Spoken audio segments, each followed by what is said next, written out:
Hey, it's Lily and Bryce, and in this video we are going to be talking about the infamous butter. Cons that we've experienced with having too much butter, and just how much butter is too much butter. And hey, this is just our experience, so if someone's eating a lot of butter and it works for them, I wouldn't change a thing. But if someone's eating a high butter diet and they aren't seeing the results that they want, I can say from my experience when I ate too much butter that I gained fat and had other negative side effects from eating too much butter. So this is just our experiences and our thoughts. We're not trying to tell anyone what to do. Right, I recently put out a video talking about advice that I hear online that I don't fully agree with. And in this video, we're also going to be questioning some of the things that we hear online. However, with that being said, any carnivore or keto or any health promoting influencer, I agree with 95% of the things that they say. We're on the same team, but I don't agree with 100% of things that are said, and that's okay. I don't agree with anyone 100%, whether that's a family, a friend, the Bryce. We don't agree on 100% of things, but we still love each other. We can still be friends. So while there may be other people online who say that they eat a stick of butter a day or lots of butter and it helps them sleep, have lots of energy, feel great, awesome. I think they should keep doing what makes them feel the best. But similarly, like how other people are going to share their opinion online in hopes of helping other people with their health, we also are doing the same by sharing our experiences, and that doesn't mean that someone else is right or wrong. What works for one person may not work for someone else. So if someone is thriving eating lots of butter, awesome, I wouldn't change a thing. But if someone else isn't experiencing the same butter benefits, then we hope that through this video, it helps you get one step closer to finding more health. When I think about food, the first thing I think about is nutrients and energy. I consider energy to be synonymous with calories. And then when I think about proteins, fats, and carbs, I think of proteins as basically the building blocks for my body. And I consider the fats and the carbs as energy sources.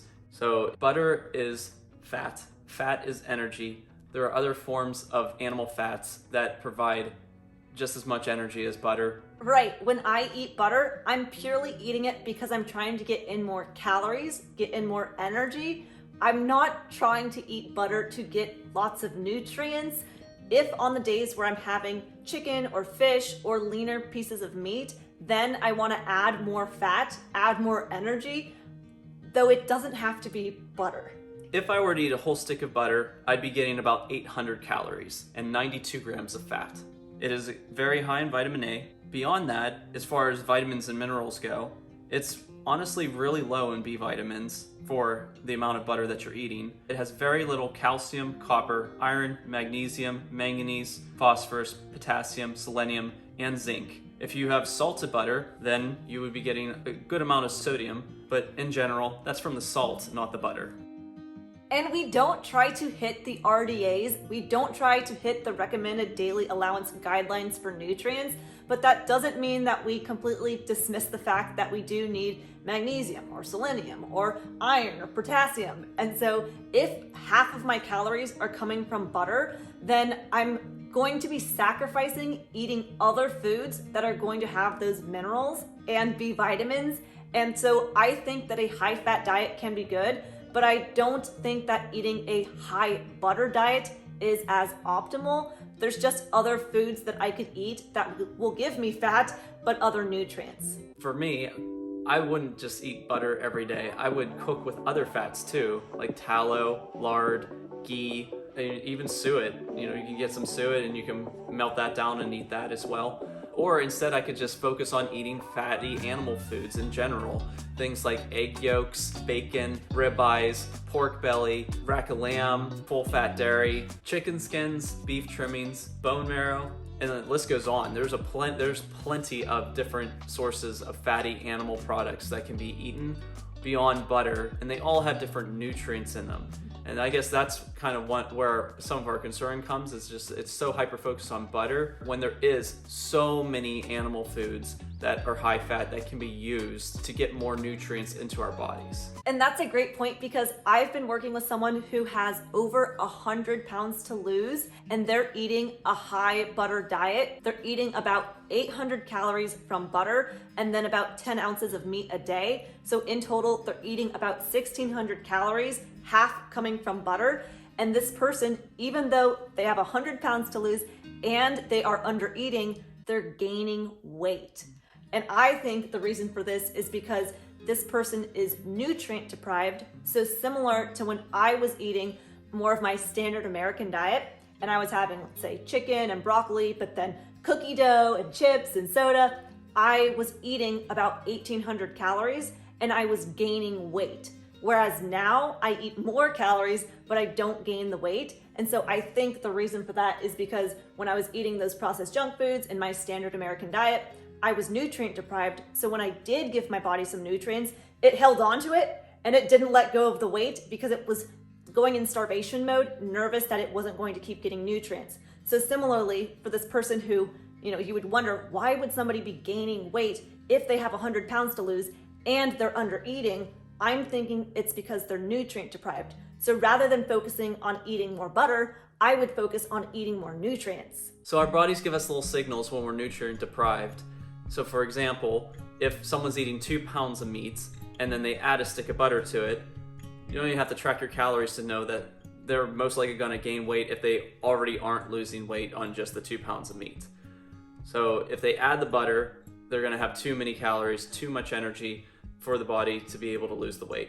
And on the flip side, if someone adds a stick of butter but takes that 2 pounds of meat and reduces that 2 pounds of meat to 1 pound of meat, then they might lose weight initially, but they're going to be cutting in half the nutrients that they're getting from that extra pound of meat. So in the beginning, that person can probably get away with something like that. But after a few months, those nutrient deficiencies will become more pronounced, and that person may start to notice other side effects beyond just losing weight. In my mind, I think that I have choices of which kind of fats I'm going to use. So if I'm eating my meats and I decide I'm going to add more butter, then I could gain weight. But if I have my same meats and I then want to add more butter, I have to lower the meats, and therefore I'm lowering the nutrients. And I notice for myself that if I'm not getting enough magnesium, I'll have little face twitches or I'll have cramping in the gym. And so I try to focus more on getting other kinds of foods other than butter for nutrients. So for me, when I was eating close to a stick of butter a day in the past, I noticed that in the beginning, everything was totally fine. And after doing it for a while, things progressively got worse. So for me, at least, my energy went down, my sleep wasn't as good, I wasn't as strong in the gym, didn't even feel like working out. And then I gained fat around my stomach area, which is something that after thinking about it and trying different things, I came to the conclusion that I was becoming more nutrient deprived because I was reducing the amount of other things I was eating because of the butter when I was having so much of it. I just think of butter as a very energy dense food, not necessarily a nutrient dense food. So how much butter is too much butter? And if someone's asking this question, they're most likely having too much butter. But what I can tell you from my experience is if I look down at my plate and half of my plate is butter, then I'm eating too much butter. And then the other aspect, which I kind of already alluded to before, is our body gives us signals. So if I'm eating a lot of butter and I'm noticing that my sleep isn't as good, my energy goes down, I just don't feel as robust as I normally do, I'm gaining weight, I'm having electrolyte issues, then that's a sign that something probably needs to change, especially if you have done the same thing for multiple months and it keeps getting worse, or if you're not seeing those results over that time period. We don't think that butter is a bad food. We eat butter, but I just think that what I've been saying is butter is becoming more sensationalized, and I've been having clients come to me and they think they need to be eating loads and loads of butter. And so I would focus less on the butter and just more on the fat. And I do think that in the videos that I've watched about the butter, they've all addressed that it's not just the butter. It's the ribeyes, it's the bone marrow, it's the different fat sources. It's not just the butter. So I know that it might seem like it's the butter, but really I think the most important message and why we wanted to really talk about this more is it's the fat, it's the nutrients. We are absolutely total advocates for eating high fat diets. So it's not the fat, it's just like she said, it just seems like a lot of the emphasis is being placed on the butter, and we don't want people to think that that's the only option that they have out there versus all these other types of fats that are from animal foods that everyone has access to and can use. Like you eat 175 grams of fat, and how much of that do you think is butter? Yeah, so out of that 175 grams of fat, I can tell you that 30 grams of that is butter. Oh, so yeah, not high fat, but not high butter. Right. A whole stick of butter is 114 grams. So I'm having about 30 grams of butter every single day currently. So like she said, I'm not anti-butter. It's just I don't give myself 114 grams of that from butter because I can get it from other foods that have, very healthy, good fats for our hormones and for our bodies, and also come with added nutrients like the magnesium and potassium that, at least for me, made all the difference in how my body functioned throughout the day in every way. Now, I don't eat 30 grams of butter every day because there's days where we have things like lamb, which is a lot fattier than venison. Mm-hmm. So that 30 grams of butter is more on a leaner meat day. And then if I have things like a rack of lamb or chicken skins or more egg yolks that day, then I pull back on the butter because I know that those things have different nutrients in them. And to me, it's good to have a variety versus putting all your eggs in one basket. Just to summarize, I don't eat a high butter diet. Sometimes I'll have more butter, depends on the day. If we're having chicken or something where I want to add more fat, I'll have more butter, but I don't particularly eat a high butter diet because when I have eaten more and more butter, I just will gain some fat. I will have, face twitches because I'm having more electrolyte problems. I just overall don't feel my best. I don't sleep as great. My digestion gets a little bit worse because I feel like I'm just not getting in more nutrients. And I don't eat a high butter diet because, number one, if I keep the amount of meat that I'm eating the same and add a bunch of butter, I gain fat. That's probably the biggest reason, and then I don't feel as good.